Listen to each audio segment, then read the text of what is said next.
Welcome back to Mimi's Organic Eats. This simple turkey is going to be perfect for your Thanksgiving feast.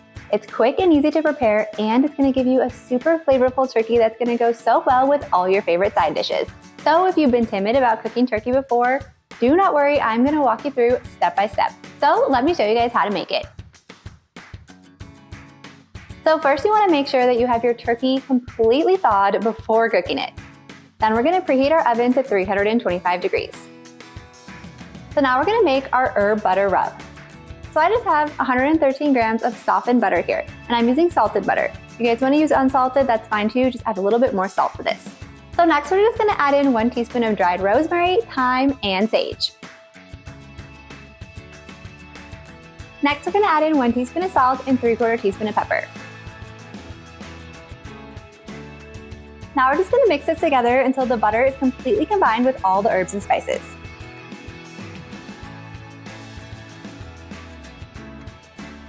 So next you want to grab your roasting rack. And it's essential to have a roasting rack to get a really crispy skin on your turkey. This is because the rack provides something for that extra juice and drippings to go into. This is going to ensure that the skin can brown and crisp up in the oven. Versus if it's just sitting on a pan, then those juices have nowhere to go, and that'll prevent that skin from crisping and browning well. Also, when you use a roasting rack, you're going to get the drippings in the bottom of the pan, which is going to be perfect for making gravy. So now we're going to add in 1 roughly chopped yellow onion. Next, we're going to add in 4 cups of chicken broth.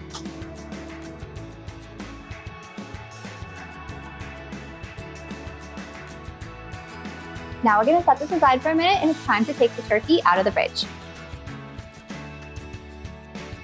So I like to have the turkey right on a sheet pan. This is going to help as I open the packaging because it's most likely going to be juicy and it's probably going to run out.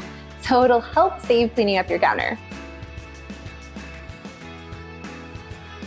So now we're going to remove the neck and the giblets.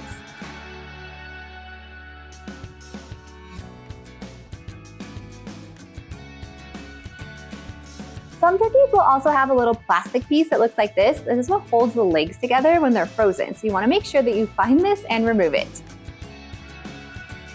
And now this is the bag of giblets that you'll find in the turkey. And if you have a dog, do not throw this away. These are superfoods for your dog. You definitely want to save these, and you can cook them up for your dog simply by boiling them or putting them in a pot with a little bit of coconut oil and browning them a little bit. They're going to be a delicious food topper for your dog or a high reward treat. So then we're going to transfer our turkey to the roasting pan, and you want to put it breast side up. Then we're just going to take some paper towels and pat it dry. Most of the juices should have kind of like fallen off onto that baking sheet, as you could see, but we just want to make sure that we're patting the top and the skin dry so that this spice rub can stick well.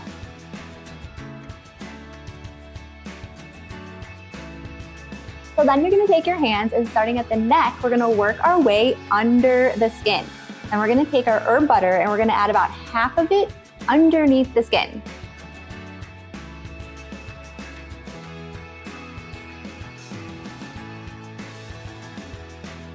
As far as you can go.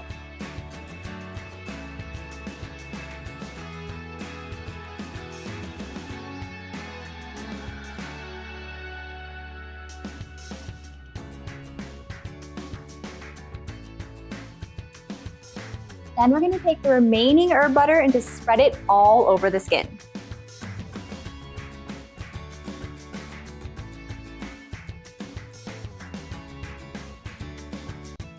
Next, we're going to take our fresh herb and we're going to add it into the cavity of the turkey. This is where you pulled out all that stuff, the neck, the giblets.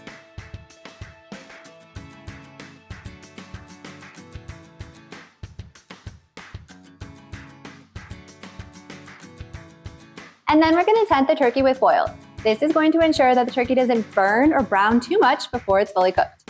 So we're going to bake our turkey at 325 degrees for 15 minutes per pound. So depending on what size turkey you have, you may need a little bit more or a little bit less time. Once the turkey has about 30 minutes left, then we're going to uncover the foil. Then you want to baste it with the juices from the bottom of the pan every 10 minutes until it's ready.